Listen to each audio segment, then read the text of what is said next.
Okay student, तो हम लोगों ने पिछले पार्ट में पढ़ा था। हम थ्री फीचर्स ऑफ डेमोक्रेसी पढ़ लिया था। जो डेमोक्रेसी के पहले 3 फीचर्स थे वो हम लोगों ने पढ़ लिया था। ठीक है, पहला फीचर था हम लोग का डेमोक्रेसी का पहला फीचर था हम लोग का in a democracy the final decision making power must rest with those elected by the people. ये पहला फीचर था हम लोगों का कि जो फाइनल अंतिम डिसीजन जो है, फाइनल डिसीजन वो उन लोगों द्वारा लिया जाएगा जिनको लोग चुनते हैं। ठीक है, और ये फिर दूसरा फीचर था हम लोग का democracy must be based on a free and fair election where those currently in power having a fair chance of losing. जो भी क्या कहते हैं, डेमोक्रेसी इस तरह का आज़ाद रूप से या फिर निष्पक्ष इलेक्शन करवाती है जिससे क्या कहते हैं फेयर ऑफ चांसेस, जो भी हम रूलिंग पार्टी है उसके चांसेस रहते हैं हारने या जीतने के। ठीक है, in a democracy each adult citizen third feature है हमारा। In a democracy each adult citizen must have one vote and one value. Democracy में एक व्यक्ति का, एक जो भी हमारा नागरिक है, एक व्यक्ति का, नागरिक का एक मत का एक वैल्यू होता है। ठीक है, हर एक व्यक्ति का जो भी मत करता है हमारे डेमोक्रेसी में, सबका मत का अपना अपना एक वैल्यू होता है। तो अब हम लोग फोर्थ फीचर की तरफ चलेंगे। फोर्थ फीचर देखते हैं हम लोग क्या है। फोर्थ फीचर है हमारा a democratic government rule within limits set by constitutional law and citizen right. Democratic government, जो भी लोकतांत्रिक सरकार है, वो जो रूल कर रही है उसे उसको जो भी कार्य करना है वो संविधान के कानून के और जो वहाँ के नागरिक हैं उनके अधिकार के अनुसार ही क्या कहते हैं, उनके लिमिट के अंदर ही काम करना है। ये नहीं है कि संविधान के कानून से बाहर जाके या फिर लोगों के अधिकार जो होते हैं उनसे बाहर जाके वो काम करें। ठीक है, जो भी सरकार है संविधान के लिमिट के अंदर ही वो काम करेगी और सिटीजन राइट्स को देखेंगी वो। तो ठीक है, इसी फीचर को हम लोग को पढ़ने के लिए, समझने के लिए हम लोग ऊपर का एग्जाम्पल पढ़ते हैं। तो एग्जाम्पल यहाँ से स्टार्ट होता है rule of law and respect से। ठीक है, रिस्पेक्ट ऑफ फॉर राइट्स, यहाँ से हम लोग का फीचर स्टार्ट होता है। तो सबसे पहले हम लोग स्टार्ट करते हैं यहाँ से। Zimbabwe attend independence from while minority rule in 1980. Since then the country has been ruled by ZANU-PF, the party that led freedom of struggle. Zimbabwe ने 1980 में अंग्रेजों से, जो वाइट माइनॉरिटी थे, अंग्रेज गोरे लोग जो वहाँ पे रूल कर रहे थे जिम्बाब्वे में, वहाँ से उन्होंने आज़ादी पाली उनसे। ठीक है, फिर उसके बाद वहाँ पे जानू पीएफ करके पार्टी होती थी जो फ्रीडम टाइम जिम्बाब्वे की फ्रीडम में लीड किया था स्ट्रगल। जिम्बाब्वे की जब आज़ादी की लड़ाई हो रही थी उसमें सबसे आगे बढ़ चढ़कर जानू पीएफ जो पार्टी थी वो लीड कर रही थी। ठीक है, प्रतिनिधि कर रही थी। तो अब ये जो पार्टी क्या कहते हैं जो लीड कर रही थी, वही पार्टी जब जिम्बाब्वे आज़ाद हुआ और वहाँ पे सरकार बनी, तो वहाँ पे सबसे पहले इसी पार्टी ने वहाँ पर क्या किया, रूल करना स्टार्ट कर दिया पार्टी ने। तो वहाँ इस पार्टी का रूल था रॉबर्ट मुगाबे। पढ़ते हैं। It's leader Robert Mugabe rule the country since independence. Election were held regularly and always won by ZANU-PF। President Mugabe was popular but also use unfair practice in election. तो उसके बाद वहाँ पर जो party ZANU-PF rule करने लगी, Zimbabwe की आज़ादी के बाद जिम्बाब्वे में रूल करने लगी जो ZANU-PF पार्टी, उनका जो लीडर था उनका नाम था रॉबर्ट मुगाबे आज़ादी के बाद ही वहाँ पर जिम्बाब्वे में रूल करने लगे। रूल करने के बाद वहाँ की पार्टी हमेशा हर बार क्या कहते हैं ZANU-PF ही पार्टी जीतती थी। और मुगाबे जो था प्रेसिडेंट, वो पॉपुलर वहाँ पर बहुत था, बट वो इलेक्शन में गलत तरीके भी यूज़ करता था जीतने के लिए। ठीक है, जब इलेक्शन होता था वो गलत तरीका भी यूज़ करता था जीतने के लिए। Over the air his government changed the constitution several times to increase the power of the president and make him less accountable. Opposition party workers were harassed and their meeting disrupted. Public protests and demonstrations against the government were declared illegal.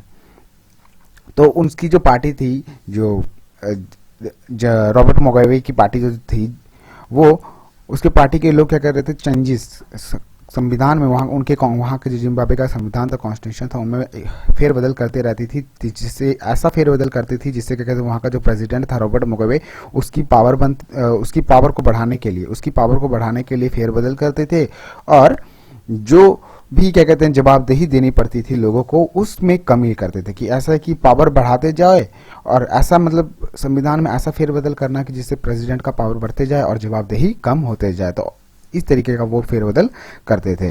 और जितने भी opposition party के worker थे उन लोगों को तंग किया जाता था, उन लोगों की मीटिंग वगैरह डिस्टर्ब कर दिया जाता था। और जो भी अगर पब्लिक लोग प्रोटेस्ट करते थे सरकार के खिलाफ, गवर्नमेंट के कुछ इलीगल मतलब गवर्नमेंट ने कुछ ऐसा काम किया जिससे कहते हैं लोगों को पसंद नहीं, अगर उसके खिलाफ वो लोग प्रोटेस्ट करते थे, हड़ताल करते थे, तो उन लोगों को के लिए क्या कर दिया जाता था, उन लोगों का वो चीज़ प्रोटेस्ट करना जो लोग करते थे गवर्नमेंट के खिलाफ, तो उन चीज़ों को इलीगल डिक्लेयर कर दिया कि ये चीज़ क्या कहते हैं इलीगल है, आप ऐसा नहीं कर सकते हैं, ठीक है। तो there was a law that limited the right to criticise the president. Television कुछ ऐसे कानून, हाँ ये रहा line, there was a law that limited the right to criticise the president. तो कुछ ऐसे कानून बनाए गए जिसमें क्या कहते हैं जो निंदा, जो क्या कहते हैं प्रेसिडेंट की निंदा जो ऐसे होती है ना कि हाँ ठीक है, एक आदमी का हक होता है कि अगर कोई पर्टिकुलर कंट्री में कोई नेता है अगर वो अच्छी तरह से काम नहीं कर पा रहा तो उसकी निंदा चलो कर दी जाती है। निंदा करने से पता चलता है कि उसमें उसकी जो पार्टी है या फिर वो जो प्रेसिडेंट है उसने कुछ ऐसा काम किया है जो कि लोगों की हित में, जो भी नागरिक है उनके हित में नहीं है, तो उसकी निंदा कर दी। तो क्या होता है कि जब निंदा करते हैं तो अगला जो भी प्रेसिडेंट होता है उसको पता चलता है कि हाँ भाई कि मैंने कोई गलती कर दी है, मैंने कोई डिसीजन ले लिया जिससे मेरे जो नागरिक हैं वो निंदा कर रहे हैं मेरी।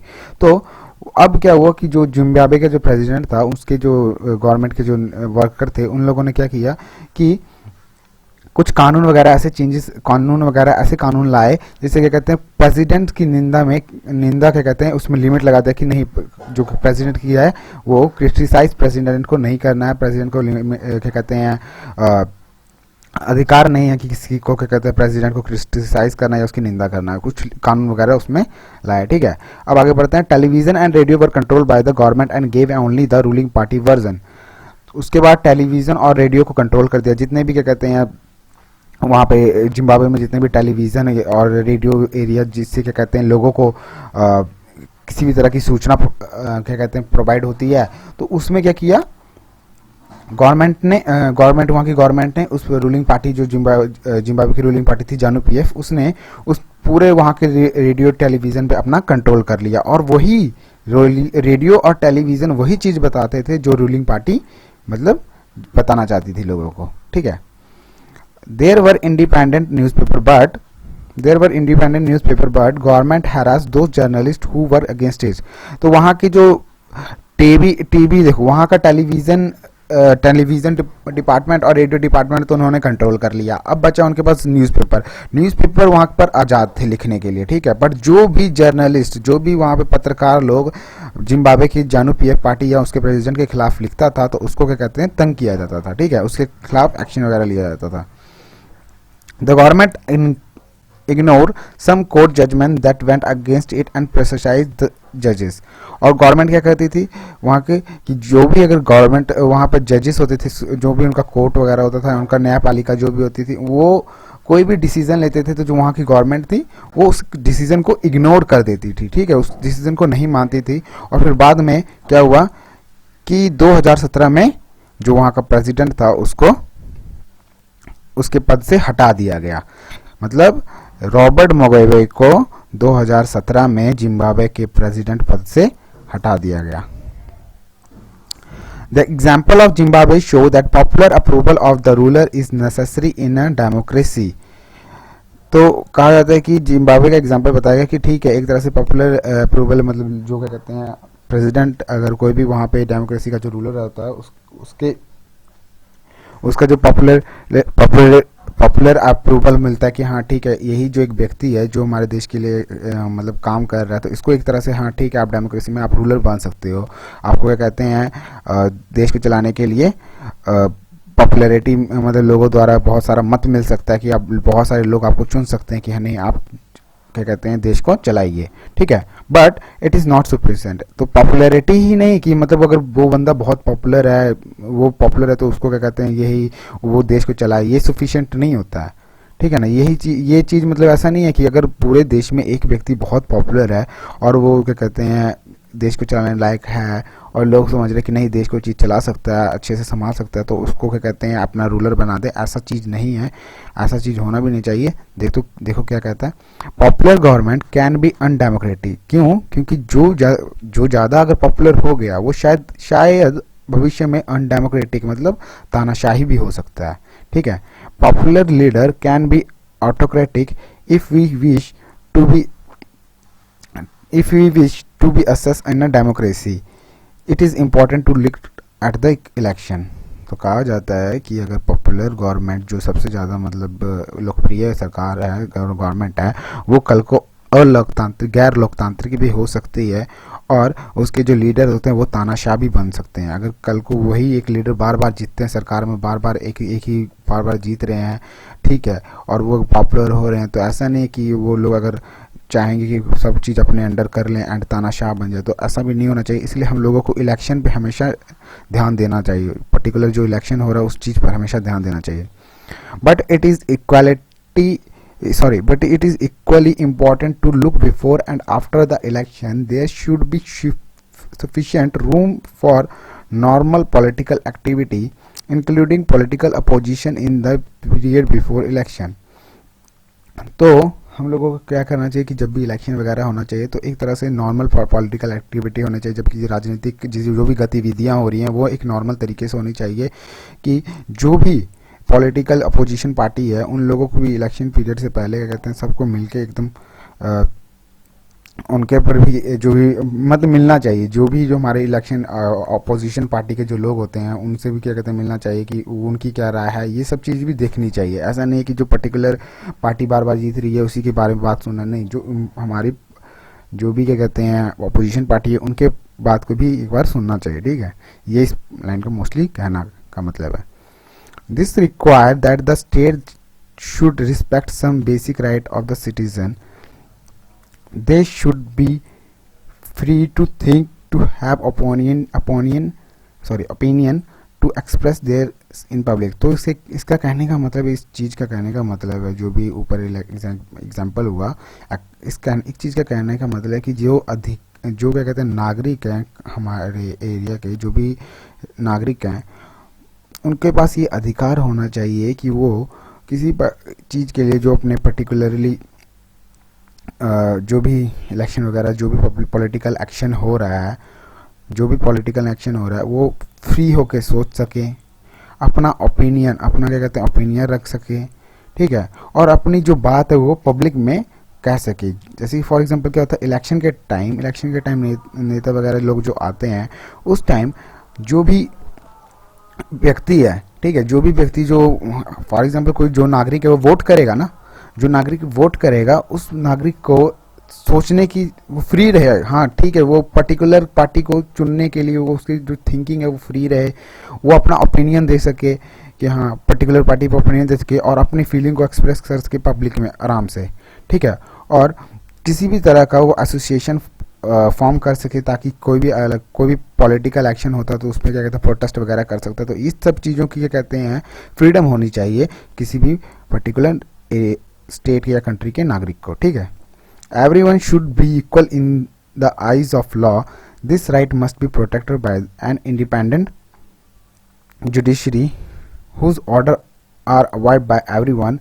We shall read about this right in chapter 5. अच्छा, तो कहा जाता है कि जितने भी लोग हैं, जितने भी the rights must be protected by and everyone should be equal in eyes of the law. सभी लोग जो क्या कहते हैं, जितने भी व्यक्ति हैं देश में, जितने भी नागरिक हैं देश के, सभी कानून के सामने एक समान, कानून जो की नज़र में एक समान है, और इसी कानून ने, इसी अधिकार ने आज़ादी को बचा के या प्रोटेक्ट करके रखा है।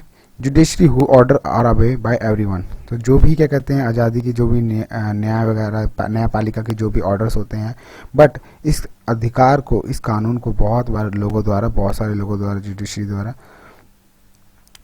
बहुत सारे लोगों द्वारा इस कानून का अवहेलना की जाती है, इस अधिकार की अवहेलना की जाती है। तो इस चीज़ को जो अवहेलना, इस चीज़ को हम चैप्टर 5 में पढ़ेंगे, उससे पहले ये देखते हैं। Similarly there are some condition that apply to the way a government is run after the election. A democratic government cannot do whatever it likes simply because it has won an election. It has to respect some basic rule. In particular, it has to respect some guarantees to the minority. Every major decision has to go through a series for consultation. Every office bearer has certain rights and responsibility assigned by the constitution and law. Each of these accountable not only to the people but also to the independent officials.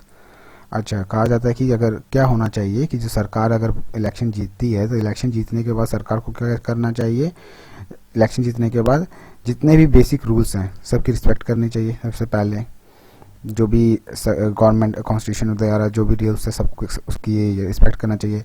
उसके particular जो area में जो minorities हैं, minorities people हैं, उनकी respect करनी चाहिए, उनको उनकी रिस्पेक्ट की गारंटी देनी चाहिए कि हाँ ठीक है आपकी भी बात सुनी जाएगी माइनॉरिटीज़ पीपल की।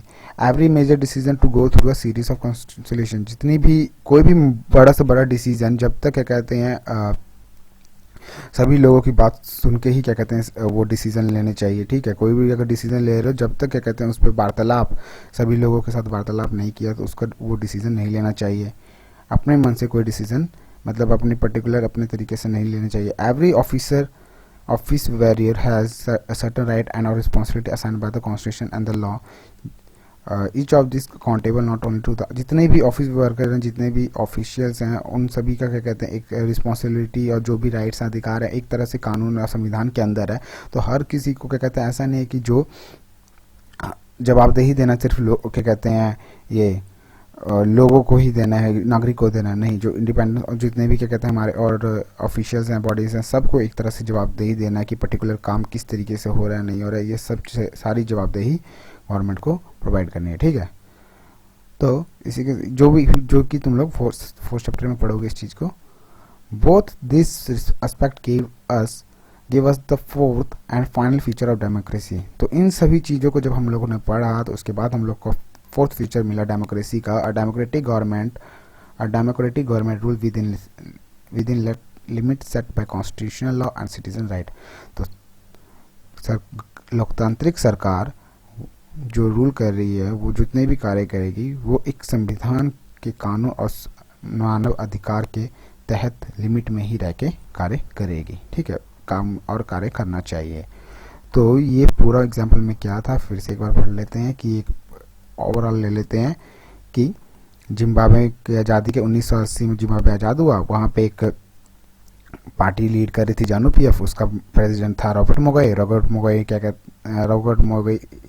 जब पार्टी जीतने के बाद बहुत सारे अनफेयर प्रैक्टिस करता था, मतलब गलत तरीके से इलेक्शन वगैरह जीतना, लोगों को तंग करना एंड मीडिया कर्मियों को तंग करना, तो अपना मतलब एक तरह से अपना मनमानी करना, तानाशाह बन गया था जीतने के बाद, क्योंकि बार बार उसकी पार्टी जीत रही थी। तो उसके बाद क्या हुआ, उसको 2017 में हटा दिया गया और फिर उसके बाद कहा गया कि एक जो भी ये चीज़ है इसी एग्जाम्पल से कहा गया कि नहीं, ऐसा नहीं करना चाहिए। अगर कोई सरकार चुनी जाती है तो उसको ऐसा नहीं करना चाहिए कि क्या कहते हैं तानाशाह बन जाना चाहिए, मतलब उसको जो भी कार्य करना है संविधान के तहत और लोगों की अधिकार के तहत कार्य करना चाहिए। तो इसी के साथ हमारा फोर्थ फीचर भी खत्म हो गया और एक लास्ट समरी है हम लोग का। टोटल जो हम लोगों ने पढ़ा ऊपर से लेके नीचे तक जितना भी हम लोगों ने फीचर्स एंड डेफिनेशन पढ़ा, तो उसका लास्ट समरी है, वो भी आज हम पढ़ लेते हैं इसी पार्ट में। उसके बाद नेक्स्ट पार्ट हम लोग स्टार्ट करेंगे बाद में, पहले हम लोग इसी पार्ट में समझ लेते हैं समरी डेफिनेशन। तो पूरा डेफिनेशन ले लेते हैं, तो जस्ट फटाफट करते हैं यहाँ से। Democracy is a form of government in which the ruler are elected by the people. Democracy इस प्रकार की ऐसी सरकार लोकतंत्र ऐसी सरकार बनाती है या ऐसी सरकार बनाने का दावा करती है जो क्या कहते हैं रूलर, जो जिनका रूलर है, जो भी शासक है वो लोगों द्वारा चुना जाता है। ठीक है, तो इसी चीज में क्या है, we found that this definition was inadequate unless and explain some of the key word used in it through a series of explain a work out of four feature. तो कहा जा रहा है कि ये जो छोटा सा डेफिनेशन है, जब इसके हर एक वर्ड को हम लोग समझेंगे तभी जाके हम इसके डेफिनेशन को क्या कहते हैं सही मतलब समझ पाएंगे। तो इसके हर एक वर्ड को समझने के लिए इसके 4 फीचर हैं, 4 फीचर को हम लोग को पढ़ना चाहिए, जिससे क्या कहते हैं हम इसके बारे में और अच्छी तरह से जानेंगे। तो पहला है कौन सा feature, rulers elected by the people take all the major decision. जो भी रूलर्स चुने जाते हैं, जो भी शासक चुने जाते हैं लोगों द्वारा, वही सारे अंतिम जो सारा डिसीजन है वही बड़े बड़े डिसीजन ले सकते हैं।